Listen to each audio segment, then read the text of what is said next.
Alrighty, my name is Sean, and today I will be reading The Destructors by Graham Greene. Alrighty, let's get started. It was on the eve of August Bank Holiday that the latest recruit became the leader of the Wormsley Common gang. No one was surprised except Mike, but Mike, at the age of 9, was surprised by everything. "If you don't shut your mouth," someone once said to him, "you'll get a frog down it." After that, Mike had kept his teeth tightly clamped, except when the surprise was too great. The new recruit had been with the gang since the beginning of the summer holidays, and there were possibilities about his brooding silence that all recognized. He never wasted a word, even to tell his name, until that was required of him by the rules. When he said Trevor, it was a statement of fact, not as it would have been with the others a statement of shame or defiance. Nor did anyone laugh, except Mike, who, finding himself without support and meeting the dark gaze of the newcomer, opened his mouth and was quiet again. There was every reason why T, as he was afterwards referred to, should have been an object of mockery. There was his name, and they substituted the initial because otherwise they had no excuse not to laugh at it. The fact that his father, a former architect and present clerk, had come down in the world, and that his mother considered herself better than the neighbors. What but an odd quality of danger, of the unpredictable, established him in the gang without any ignoble ceremony of initiation? The gang met every morning in an impromptu car park, the site of the last bomb of the first Blitz. The leader, who was known as Blackie, claimed to have heard it fall, and no one was precise enough in his dates to point out that he would have been 1 year old and fast asleep on the down platform of Wormsley Common Underground Station. On one side of the car park leaned the first occupied house, number 3, of the shattered northward terrace. Literally leaved, for it had suffered from the blast of the bomb, and the side walls were supported on wooden struts. A smaller bomb and some incendiaries had fallen beyond, so that the house stuck up like a jagged tooth, and carried on the further wall relics of its neighbor, a dado, the remains of a fireplace. T, whose words were almost confined to voting yes or no to the plan of operations proposed each day by Blackie, once startled the whole gang by saying broodingly, "Wren built the house, Father says." "Who's Wren?" "The man who built St. Paul's." "Who cares?" Blackie said. "It's only Old Misery's." Old Misery, whose real name was Thomas, had once been a builder and decorator. He lived alone in the crippled house, doing for himself. Once a week you could see him coming back across the common with bread and vegetables, and once, as the boys played in the car park, he put his head over the smashed wall of his garden and looked at them. "Been to the loo," one of the boys said, for it was common knowledge that since the bombs fell, something had gone wrong with the pipes of the house, and Old Misery was too mean to spend money on the property. He could do the redecorating himself at cost price, but he had never learned plumbing. The loo was a wooden shed at the bottom of the narrow garden with a star-shaped hole in the door, and it escaped the blast, which had smashed the house next door and sucked the window frames out of number 3. The next time the gang became aware of Mr. Thomas was more surprising. Blackie, Mike, and a thin yellow boy, who for some reason was called by his surname Summers, met him on the common coming back from the market. Mr. Thomas stopped them. He said glumly, "You belong to the lot that play in the car park." Mike was about to answer when Blackie stopped him. As the leader, he had responsibilities. "Suppose we are," he said ambiguously. "I got some chocolates," Mr. Thomas said. "Don't like 'em myself. Here you are. Not enough to go around, I don't suppose. There never is," he added with somber conviction. He handed over 3 packets of Smarties. The gang were puzzled, perturbed by this action, and tried to explain it away. "Bet someone dropped them, and he picked them up," someone suggested. "Pinched him, and it got in a bleeding funk," another thought aloud. "It's a bribe," Summers said. "He wants to stop us bouncing balls on his wall." "We'll show him we don't take bribes," Blackie said, and they sacrificed the whole morning to the game of bouncing that only Mike was young enough to enjoy. There was no sign from Mr. Thomas. Next day, T astonished them all. He was late at the rendezvous, and the voting for that day's exploits took place without him. At Blackie's suggestion, the gang was to disperse in pairs, take buses at random, and see how many free rides could be snatched from unwary conductors. The operation was to be carried out in pairs to avoid cheating. They were drawing lots for the companions when T arrived. "Where you been, T?" Blackie asked. "You can't vote now. You know the rules." "I've been there," T said. He looked at the ground, as though he had thoughts to hide. "Where?" "At Old Misery's." Mike's mouth opened and then hurriedly closed again with a click. He had remembered the frog. "At Misery's?" Blackie said. There was nothing in the rules against it, but he had a sensation that T was treading on dangerous ground. He asked hopefully, "Did you break in?" "No. I rang the bell." "And what did you say?" "I said I wanted to see his house." "What did he do?" "He showed it to me." "Pinch anything?" "No." "What did you do it for, then?" The gang had gathered round. It was as though an impromptu court were about to form and to try some case of deviation. T said, "It's a beautiful house." And still watching the ground, meeting no one's eyes, he licked his lips first one way, then the other. "What do you mean, a beautiful house?" Blackie asked with scorn. "It's got a staircase 200 years old, like a corkscrew. Nothing holds up." "What do you mean, nothing holds it up? Does it float?" "It's to do with opposite forces," Old Misery said. "What else?" "There's paneling." Like in the Blue Boar." 200 years old." "Is Old Misery 200 years old?" Mike laughed suddenly, and then was quiet again. The meeting was in a serious mood.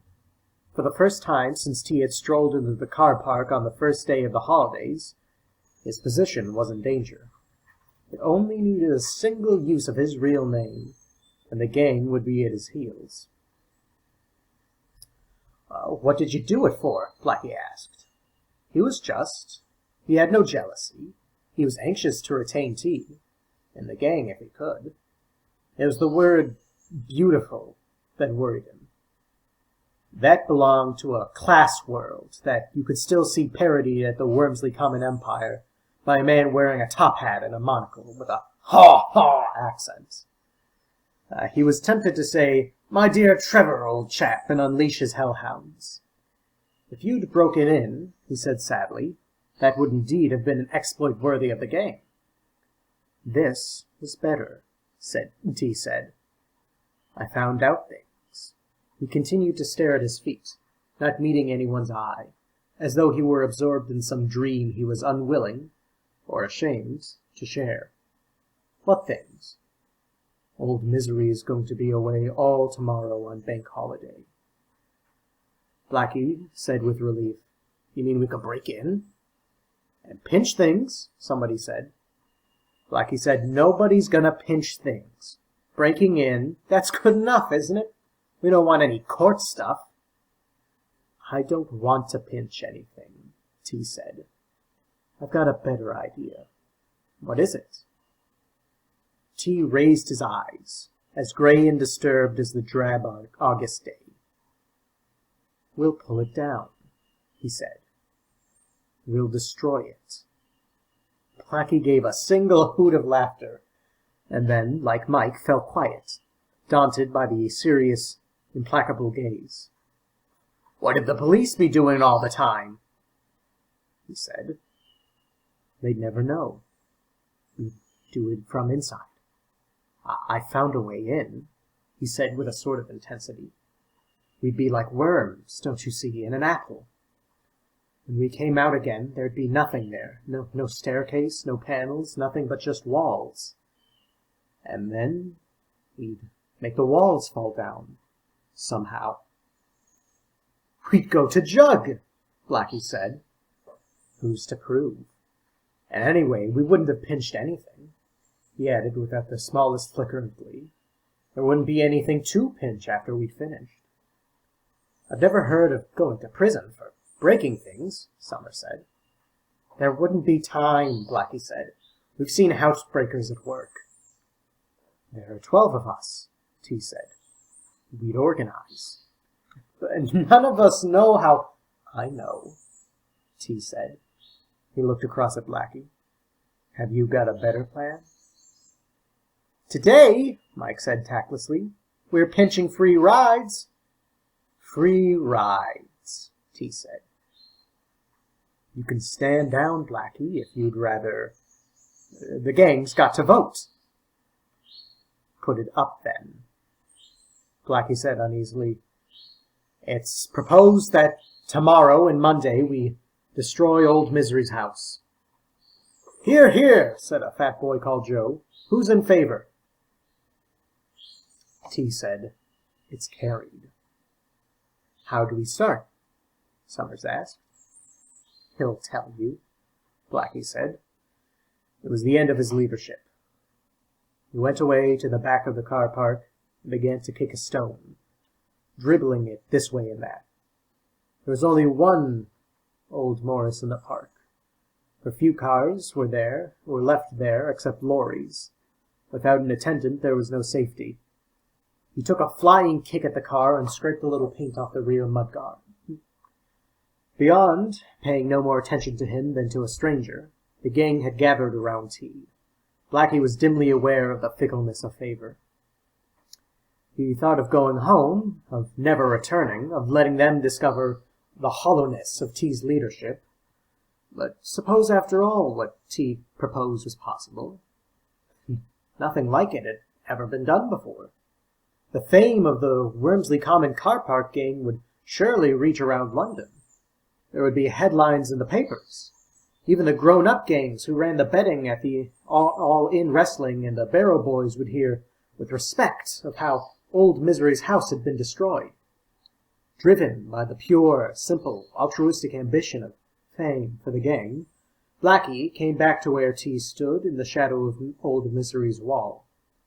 T was giving his orders with decision. It was as though this plan had been with him all his life. Pondered through the seasons, now in his 15th year, crystallized with the pain of puberty. You, he said to Mike, bring some nails, the biggest you can find, and a hammer. Anyone else who can, better bring a hammer and a screwdriver. We'll need plenty of them. Chisels, too. We can't have too many chisels. Can anyone bring a saw? I can, Mike said. Not a child's saw, T said. A real saw. Blackie realized he had raised his hand like any ordinary member of the gang. Right. You bring one, Blackie. But now there's a difficulty. We want a hacksaw. What's a hacksaw? Someone asked. You can get 'em at Woolsworth's, Summers said. The fat boy, called Joe, said gloomily, I knew it would end in a collection. I'll get one myself, T said. I don't want your money. But I can't buy a sledgehammer. Blackie said, They're working on number 15. I know where they'll leave their stuff for a bank holiday. Then that's all, T said. We meet here at 9 sharp. I've got to go to church, Mike said. Come over the wall and whistle. We'll let you in. On Sunday morning, all were punctual, except Blackie, even Mike. Mike had a stroke of luck. His mother felt ill, his father was tired after Saturday night, and he was told to go to church alone with many warnings of what would happen if he strayed. Blackie had had difficulty in smuggling out the saw, and then in finding the sledgehammer at the back of number 15. He approached the house from a lane at the rear of the garden, for fear of the policeman's beat along the main road. The tired evergreens kept off a stormy sun. Another wet bank holiday was being prepared over the Atlantic, beginning in swirls of dust under the trees. Blackie climbed the wall into Misery's garden. There was no sign of anybody anywhere. The loo stood like a tomb in a neglected graveyard. The curtains were drawn. The house slept. Blackie lumbered nearer with the saw and the sledgehammer. Perhaps, after all, nobody had turned up. The plan had been a wild invention. They had woken wiser. When he came close to the back door, he could hear a confusion of sounds, hardly louder than a hive in a swarm. A clackety-clack, bang, bang, bang, a scraping, a creaking, a sudden painful crack. He thought, "It's true," and whistled. They opened the back door to him, and he came in. He at once had the impression of organization, very different from the happy-go-lucky ways under his leadership. For a while he wandered up and down stairs looking for tea. Nobody addressed him. He had a sense of great urgency, and already he could begin to see the plan. The interior of the house was being carefully demolished without touching the outer walls. Summers, with hammer and chisel, was ripping out the skirting boards in the ground-floor dining room. He had already smashed the panels of the floor. In the same room, Joe was heaving up the parquet blocks, exposing the soft wood floorboards over the cellar. Coils of wire came out of the damaged skirting, and Mike sat happily on the floor, clipping the wires. On the curved stairs, two of the gang were working hard with an inadequate child saw on the banisters. When they saw Blackie's big saw, they signaled for it wordlessly. When next he saw them, a quarter of the banisters had been dropped into the hall. He found tea in the last bathroom. He sat moodily in the least cared-for room in the house, listening to the sounds coming up from below. "You've really done it," Blackie said with awe. "What's going to happen?" "We've only just begun," T said. He looked at the sledgehammer and gave his instructions. "You stay here and break the bath and the wash basin. Don't bother about the pipes. They come later." Mike appeared at the door. "I finished the wire, T," he said. "Good. You've just got to go wandering round now. The kitchen's in the basement. Smash all the china and glass and bottles you can lay hold of. Don't turn on the taps. We don't want a flood. Yet. Then go into all the rooms and turn out drawers. If they are locked, get one of the others to break them open. Tear up any papers you find and smash all the ornaments. Better take a carving knife with you from the kitchen. And the bedroom's opposite here. Open the pillows and tear up the sheets. That's enough for the moment. And you, Blackie, when you've finished in here, crack the plaster in the passage up with your sledgehammer." "What are you going to do?" Blackie asked. "I'm looking for something special." It was nearly lunchtime before Blackie had finished and went off in search of tea. Chaos had advanced. The kitchen was a shambles of broken glass and china. The dining room was stripped of parapet. The skirting was up, the door had been taken off its hinges, and the destroyers had moved up a floor. Streaks of light came in through the closed shutters where they worked with the seriousness of creators. And destruction, after all, is a form of creation. A kind of imagination had seen this house as it had now become. Mike said, "I've got to go home for dinner." "Who else?" T asked. But all the others, on one excuse or another, had brought provisions with them. They squatted in the ruins of the room and swapped unwanted sandwiches. Half an hour for lunch, and they were at work again. By the time Mike returned, they were on the top floor, and by 6 the superficial damage was done. The doors were all off, all the skirtings were raised, the furniture pillaged and ripped and smashed. No one could have slept in the house except on a bed of broken plaster. T gave his orders, 8 o'clock next morning, and to escape notice they climbed singly over the garden wall into the car park. Only Blackie and T were left. The light had nearly gone, and when they touched a switch, nothing worked.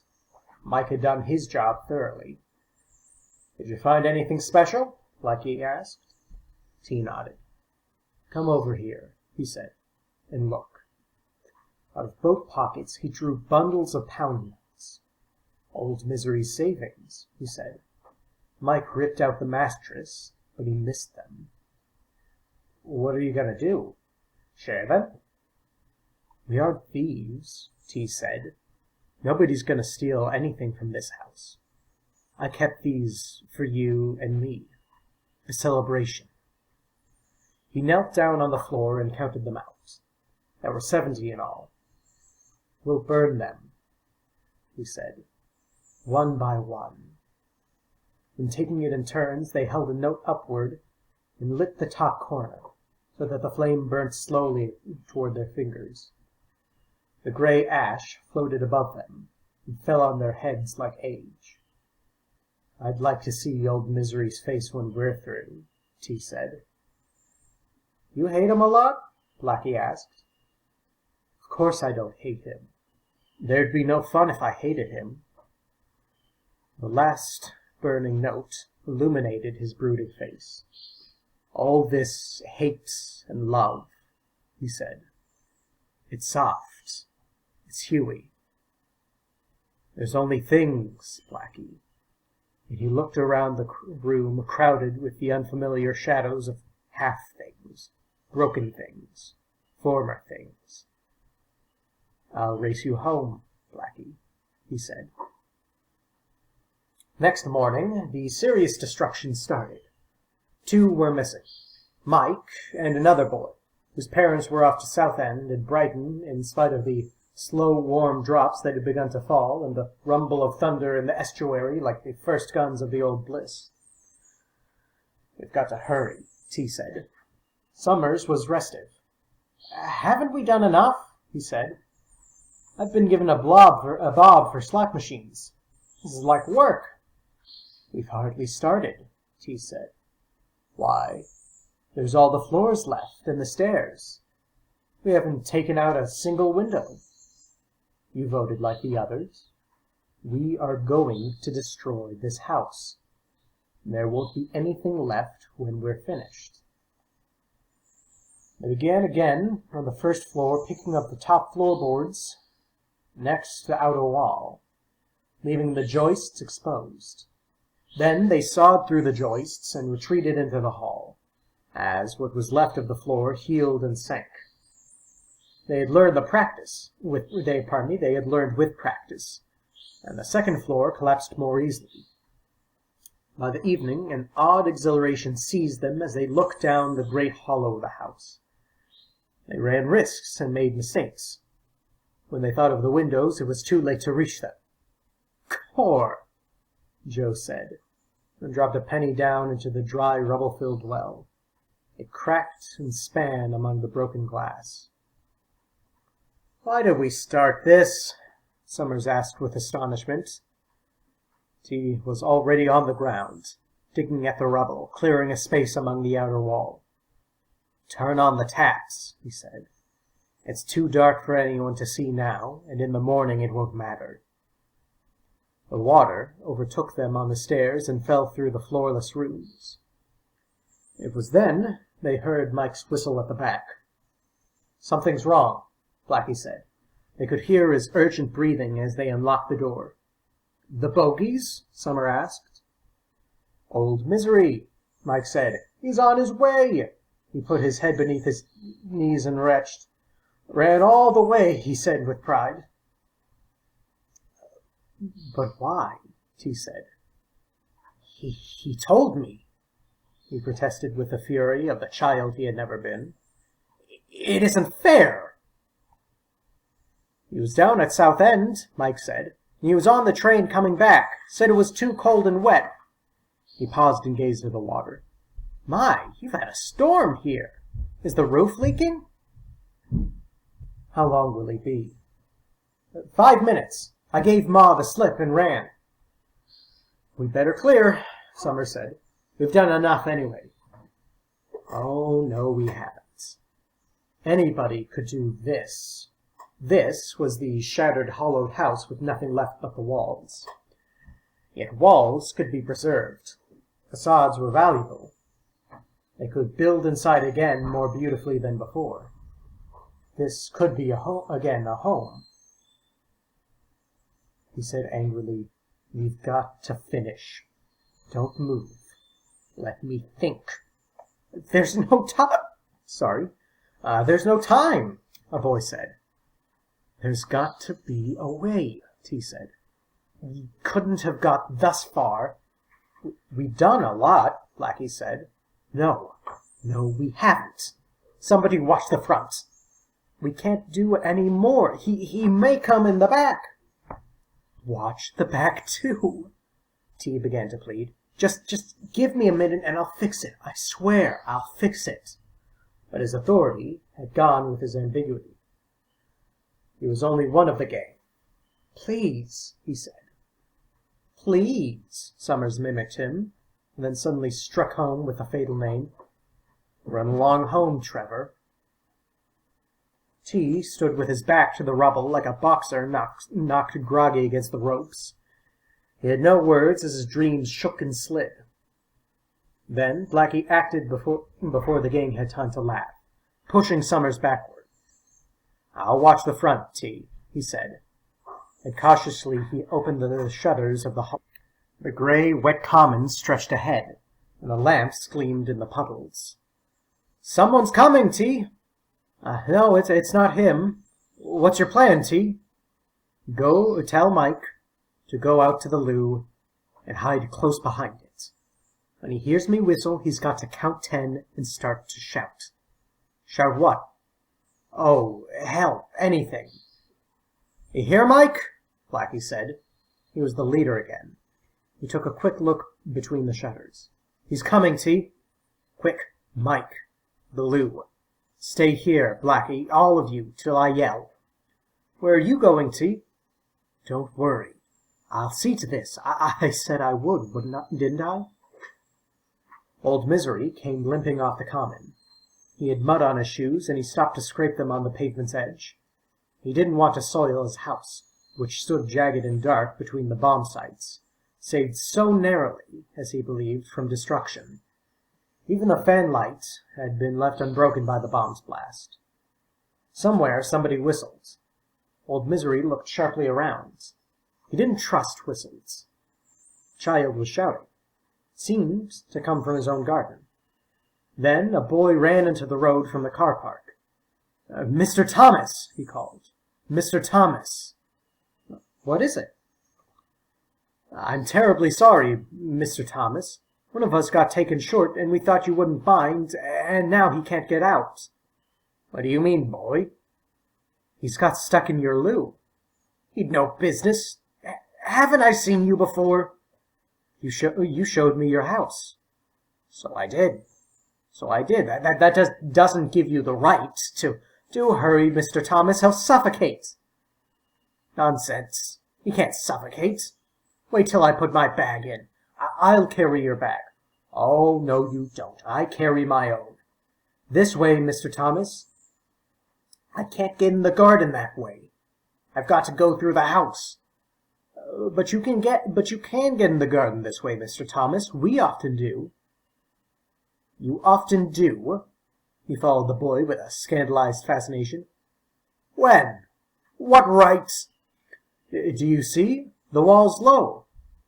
I'm not going to climb walls into my own garden. It's absurd. This is how we do it. 1 foot there, and 1 foot there, and over." The boy's face peered down. An arm shot out, and Mr. Thomas found his bag taken and deposited on the other side of the wall. "Give me back my bag," Mr. Thomas said. From the loo, a boy yelled and yelled. "I'll call the police." "Your bag's all right, Mr. Thomas.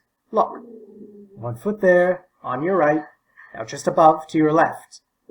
Mr. Thomas climbed over his own garden wall. "Here's your bag, Mr. Thomas." "Have the wall built up," Mr. Thomas said. "I'll not have you boys coming over here using my loo." He stumbled on the path, but the boy caught his elbow and supported him. Thank you, boy," he murmured automatically. Somebody shouted again through the dark. "I'm coming! I'm coming!" Mr. Thomas called. He said to the boy beside him, "I'm not unreasonable. Been a boy myself. As long as things are done regular. I don't mind you playing around the place Saturday mornings. Sometimes I like the company. Only it's got to be regular. One of you asks leave, and I say yes. Sometimes I'll say no. Won't feel like it. And you come in at the front door, and out at the back. No garden walls." "Do get him out, Mr. Thomas." "He won't come to any harm in my loo," Mr. Thomas said, stumbling slowly down the garden. "Ugh, my rheumatism," he said. "Always get him on bank holiday. Gotta be careful. There's loose stones here. Give me your hand. Do you know what my horoscope said yesterday? Abstain from any dealings in first half of week. Danger of serious crash." "That might be on this path," Mr. Thomas said. "They speak in parables and double meanings." He paused at the door of the loo. "What's the matter in there?" he called. There was no reply. "Perhaps he's fainted," the boy said. "Not in my loo. Here, you, come out," Mr. Thomas said. Giving a great jerk at the door, he nearly fell on his back when it swung easily open. A hand first supported him, and then pushed him hard. His head hit the opposite wall, and he sat heavily down. His bag hit his feet. A hand whipped the key out of his lock, and the door slammed. "Let me out," he called, and heard the key turn in the lock. A serious crash, he thought, and felt dithery and confused and old. A voice spoke to him softly through the star-shaped hole in the door. "Don't worry, Mr. Thomas," it said. "We won't hurt you, not if you stay quiet." Mr. Thomas put his head between his hands and pondered. He had noticed that there was only one lorry in the car park. He felt certain that the driver would not come for it before the morning.